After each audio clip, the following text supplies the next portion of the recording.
That's right. What are you going to be doing with Koku Anyidoho and the other gentleman, Alote Jacobs?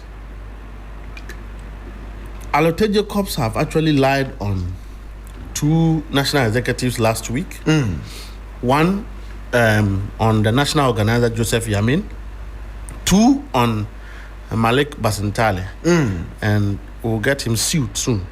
Wow. And so these are sellouts who fell alongside. Koku and Alote. Yes, Koku fell. Alote is a sellout, I can say so. But Koku's issue, because I have sat in his seat as a Deputy General Secretary of Operation. Right. He's my... Is it my successor or my predecessor? My predecessor. Yes. Yes. He's actually my big brother. Yes. I am prevented from criticizing him because he's my former boss. But it's about Ghana. But I do think that he has shortchanged himself. Because politics and political environment is not all juicy. The more you work and serve, the more you make enemies. The more you give your best, the more you lose yourself. And so political actors go through a lot of things.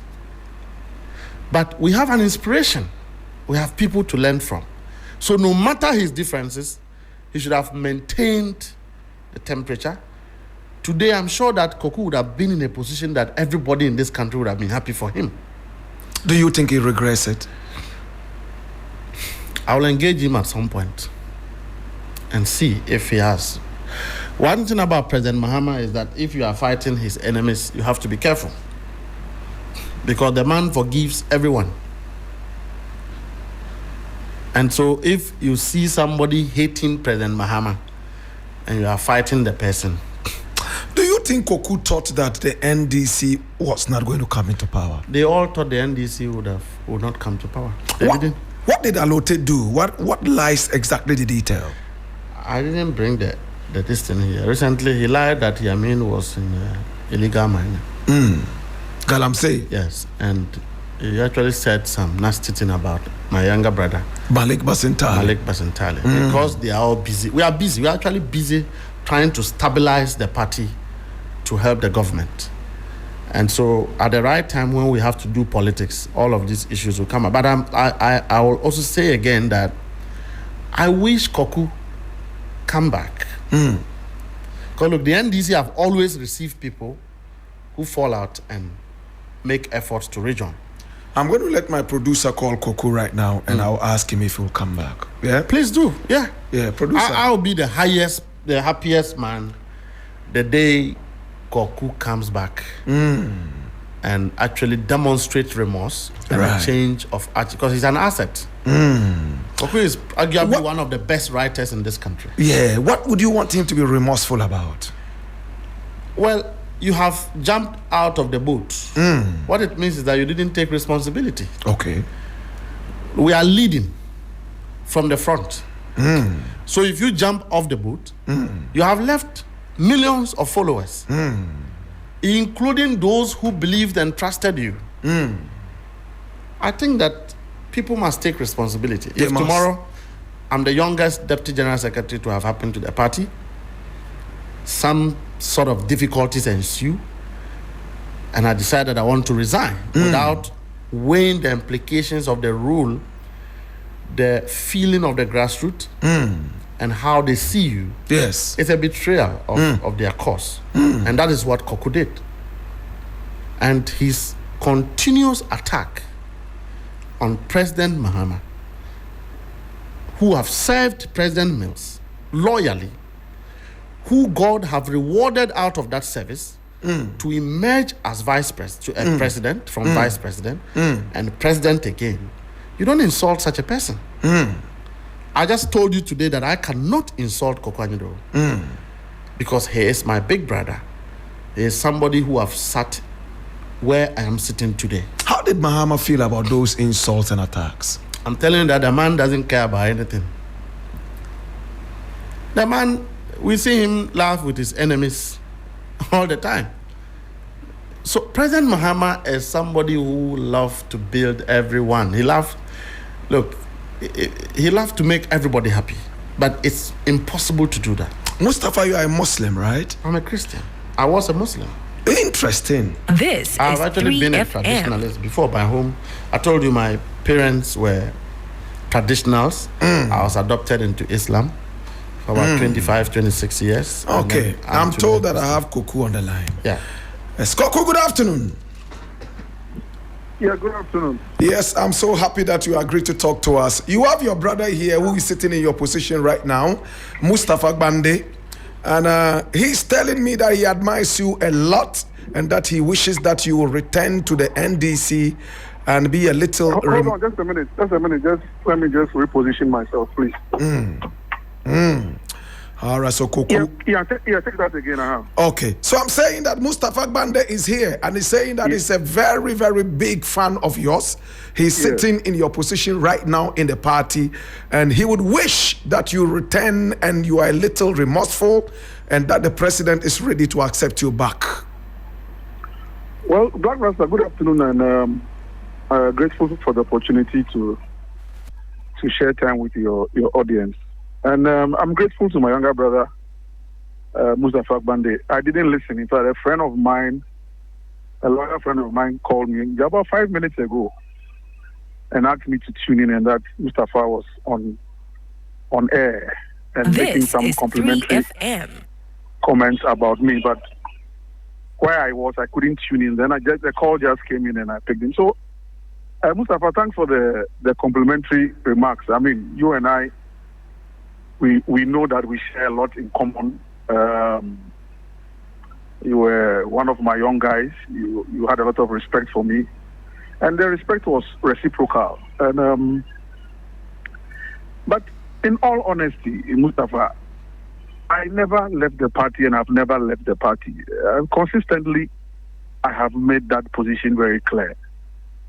You know, something happened, and the then General Secretary Asiedu Nketia claimed to have suspended me from the party. And in fairness to the laws of natural justice, how do you pronounce a man guilty without giving him a fair hearing? And I received no letter, I received no correspondence, I received nothing from the then General Secretary. And I only believe that he, the General Secretary at the time, just thought that because I contested him in an election, he would use whatever muscle he had to try and embarrass me. But unfortunately, I don't get embarrassed that way. And consistently in all my interviews, I've made it abundantly clear that I remain a member of the party. I haven't gone anywhere.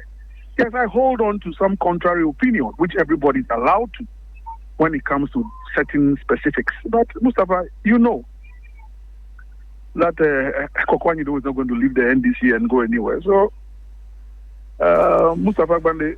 Yeah.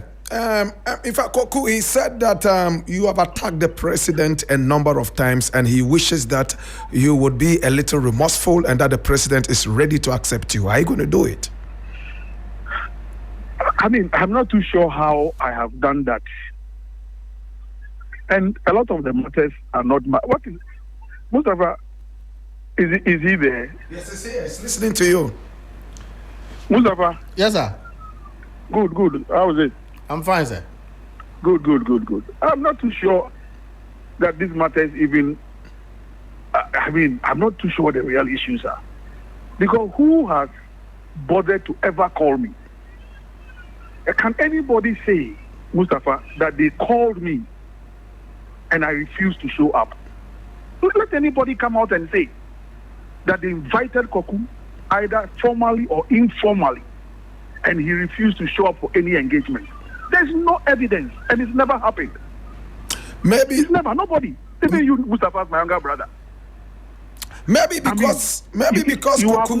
have not tried to say, senior, can we just meet and have a drink, a cup of water and have a brotherly senior brother, junior brother chat? Nobody. I am the one who gets maligned consistently. I get maligned consistently. And I'm only human. Because politics aside, I belong to a very wide network of professional groupings and a wide network of social groupings. Most recently, a graduate of Trinity Theological Seminary, which is even older than the University of Ghana, the longest existing one in the sub-region. I belong to a large network of people who respect me. So when consistently for political, and politics is only one facet of my earthly existence. Politics is only one facet of my earthly existence and my divine calling in the earth realm. And it's because of that politics, people choose to malign me, defame me consistently. Most recently, I'm sure all of you have heard, that finally, I decided that I won't discuss these matters on the airwaves any longer. I'll rather go to court. For which reason, one of your colleagues and his radio or the entity that employed him, I have sued. This is 3FM. Because enough is enough. Koku. When I mean, Blakk Rasta, when people seek to destroy and defame you for reasons that don't exist, right? It gets to a point where, for family reasons, I have children, I have a family. They are growing into a certain family and into a certain surname. You lose a daughter painfully, and you are accused that because you hate a former vice president and you want to kill him, you deliberately chose to kill your daughter to use her blood for ritual purposes. And when you are saying these things on the airwaves, nobody has once called you to say, Koku, we know you. We know your loyalty to the party. We know your commitment to the party. If for any reason some young boys on the airwaves have said certain things, is there any way we can sit down and judge? Nobody. Okay, Koku, if I may just come in all these cases, I don't think that President Mahama said anything against you. Would you say that because he is the father of the nation right now, you would give... I have never said anything against him. All I have sought to do consistently is to say that I never was rude to him when he was vice president. There is no evidence to that effect. They said I'm supposed to have locked him up or locked out. Some ridiculous things that I have heard over 12 years. This year will be 13 years since President Mills passed. You didn't say he was part of the plot to kill him. You didn't say... Pardon me? You didn't say that Mahama had a hand in the death of Atta Mills? He had a what? A hand in the death of Atta Mills. Oh, please. Let them produce evidence. Okay. Koku Anyidoho. Okay. All right. As learned and organized in my thought process as I am. Why would I go and make such a wild when there's no evidence to that effect? Where? Finally, Koku, would you say that, okay, let bygones be bygones, it's still my party? As for the party, I haven't left the party. No, I'm talking about Mahama. On the issue of Asiedun Ketia and what he sought to do at that time, it's up to Asiedun Ketia to show magnanimity and say, look, I made a mistake. I mean, the man was not served any processes. I just swung an axe in his direction for no apparent reason. And if I'm national chairman today, and I want to say that, look, everything. So the bygones will come from there. Okay. But on the issue of those that I am in talk with, honestly, if any matter is going to be settled, let it be settled within the realms and domain of the justice system. Okay, so with Mahama, I mean, do you think that you would move over to him and say, well, I was very much embittered, but I'm still coming over to you to say whatever it is, let it lie? Koku Anyidoho has never been bitter. And the man was vice president. His Excellency was vice president. And people seem to forget. And I'm happy that my younger brother, Mustapha Gbande, makes reference to the fact that he now occupies the office that I once occupied. Blakk Rasta. When President Mills passed in 2012, 2013 President Mahama took over. There was a movement from the castle to the Flagstaff House. No problem. I mean, the Flagstaff House is the seat of government. This is 2013, 3FM. 2014, there was really no space for me. December of 2014, I chose to go and contest as Deputy General Secretary at the Baba Yara Sports Stadium. Graciously, delegates overwhelmingly gave me a certain mandate. Now, 2016, I was Deputy General Secretary. People seem to forget. I've met young men who have insulted me, and they said, once President Mills died, then I started fighting President John Mahama. It's not true, because in 2016, as Deputy General Secretary of the party, I was the one who went on record in the middle of the night when Samia Uku and Co were all over the place saying they had won. I was the one who said John Mahama was in a comfortable lead. Yes, I remember that. I remember that statement. Say John Atamils was in a comfortable lead. I said John Mahama was in a comfortable lead. Right. Was that not service enough to the party and to the then government and the then president? Of course, subsequently, the president himself conceded defeat and President Akuffo-Addo took over. This is Then 3FM. what really became my crime? Only because opportunity came. Fast forward in 2020. And I met President Akuffo-Addo and I said, Asumdwe Party, the president asked me, Koku, what can I do for you? What can I do for you, Blakk Rasta? I mean, individuals, shouldn't I be asking for personal favors? I flattened every personal favor and said, for me, Mr. President, I don't need any personal favors.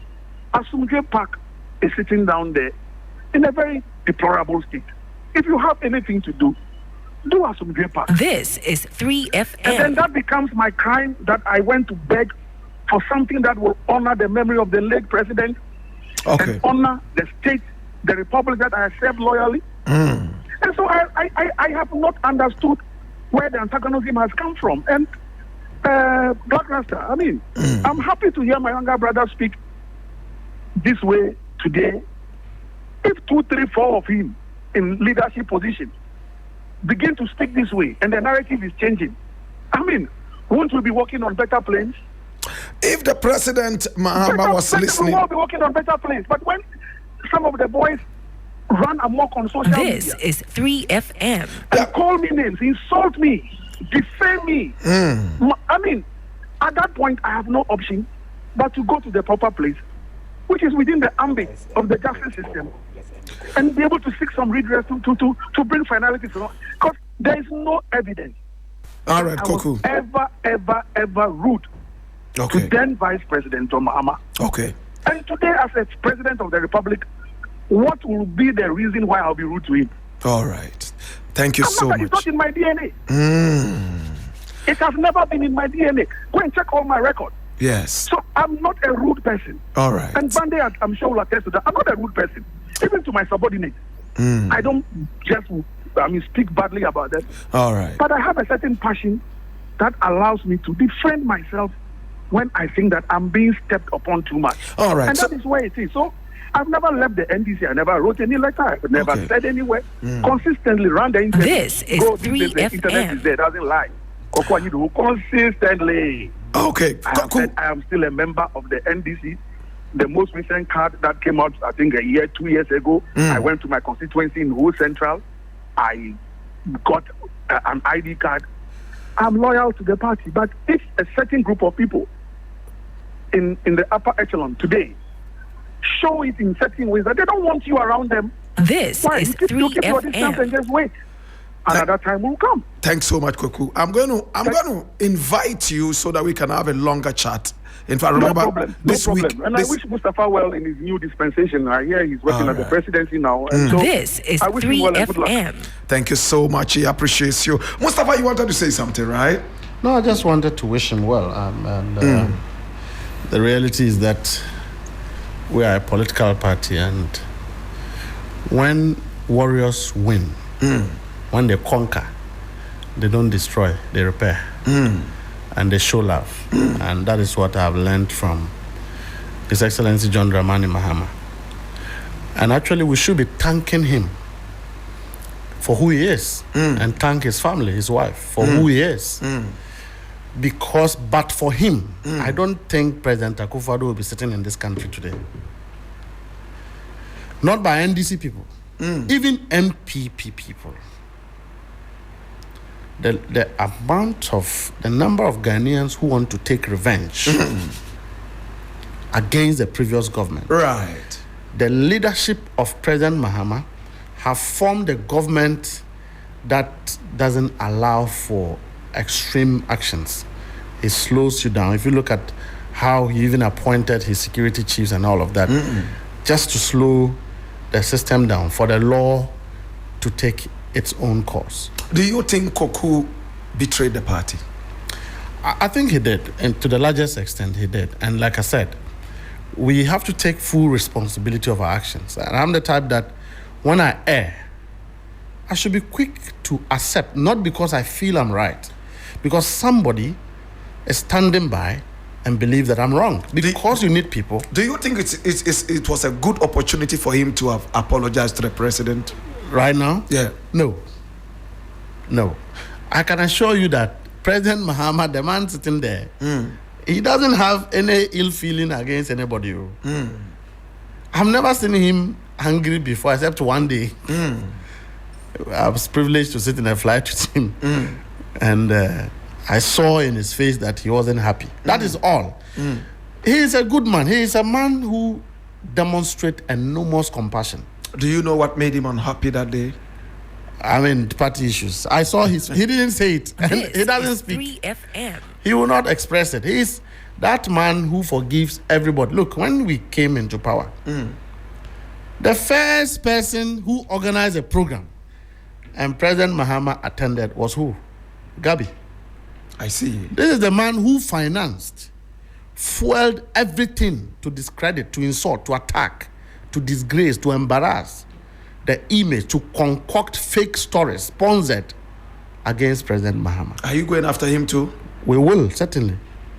So Gabi is No, we will. radar. I know most of them are all over the place and say, oh, we have paid the NDC boys, they can't do anything. Time will catch up with them. How Unless about Paul Adumochiri? He says he's been waiting for you guys all this while and you guys are not able to come and say anything. Paul? Well, Yes. it's not as if somebody is chasing somebody. And you may hide. You see, the most foolish mindset is when you believe that you have learned so well how to steal without being caught. It's not a patriotic behavior. Okay. And so, when you are not caught yet, you think you are innocent. Mustapha, I want to say thank you so much for coming on the show. We appreciate you. We've run out of time. Yeah. If there's any final word you probably want to, say. I just want to also thank you for all the bashing. I the last time I had you bashed me, I think I called you and gave you some information and you quickly, and I was so grateful that we could share that mutual respect. The last thing I'll say is that I know that Ghanaians want things done. We have a president who is forming a government. We should be careful with persons within the MPP who believe that they must set an equalization tone. Galamsey is very important, very critical to this government's agenda, just as any other Ghanaian. We have to give the government time to chain out a non-partisan, strong government policy direction as far as curbing the Galamsey menace is concerned. Okay. What will you feel tomorrow if President Mahama decides to say, okay, I want to put investigators to every constituency. Investigate in the last 8-10 years. Every Galamsey pit you find, let's investigate and find who was responsible for that pit. Let's establish courts. Let's put those people before court. What would you say that will be? But let's exercise patience and allow that to come and pass. I have also heard commentaries about Chief Justice and the MPP fighting for him. In my candid opinion, because of the controversy surrounding herself, not because she's a thief or she's done something wrong, but because there are controversies around him, her and the judiciary, it's wise and competent that by this time she would have voluntarily stepped aside for all the litany of cases in court pending her removal. As for removal, nothing will save her from being removed. Blakk Rasta, do you remember that the issue of double salary against MPs was a very crucial matter? Yes, it was. And so if you are being given an accommodation and you continue to take rent allowance Yes. from your company, is it not a crime? It's a crime. Is it not enough to get you out of office? It's stealing. So she shouldn't allow these MPP boys to politicize and disgrace her. She Wow. served in a position of honor, and I think that we should hasten slowly. President Mahama have not leaked any petition. President Mahama have not spoken about any petition. No government official have spoken about any petition. Yeah. But the president has communicated to the nation that he had received 3 petitions and he was forwarding same to Council of State. It is the MPP who are doing their own deduction. As for the removal, she will be removed and many others will be removed to reset this country for us to move. Thank you so much, Mustapha. Luca Production. Kanungene la arme mali kanungena. Chedenu.